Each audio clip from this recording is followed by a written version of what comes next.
we're looking into technology that will allow me to direct a shoot sitting right here through a live stream, through a Zoom chat, where I can get an HD stream of what the camera is seeing and hearing.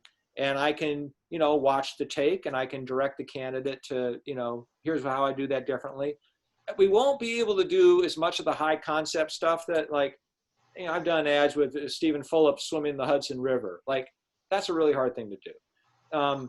Drone shots are a little bit harder to do. That kind of technique is not as easy. Certainly, we're not doing anything with volunteers, because any shot now that has your candidate talking to people up close, it looks odd, right? It looks like you're violating social distancing. And there are a few campaigns that are still kind of using some of that old B-roll that they'd shot, before all the pandemic started. And it looks weird. Yeah. So a lot of single candidate concepts where they're talking to camera is probably where we're going to end up. And we can use B-roll. I mean, we can use, like, if I'm talking about national defense, I can show aircraft carriers and jets and things like that for Amy McGrath. But I'm not having her with a cast of 50 people like that. We're not doing that kind of production. And what I've also realized is that when you look at ads I've done that have gone viral, and this is just particular to me, most of my viral ads are single candidate concepts, ironically.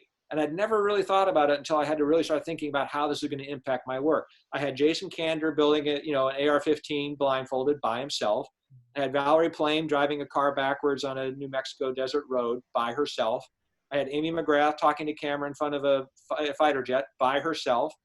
I can just go down the list. A lot of the viral ads I've realized are the candidate connecting with the viewer without the typical political imagery of giving a speech, shaking hands with somebody, or walking down the sidewalk, or sitting at a park bench with a senior, or reading a book to children in a school. I've never liked that kind of imagery to begin with. I've always thought it looked way too fake and political. So I've gravitated to these single concept ads with single shot ads oftentimes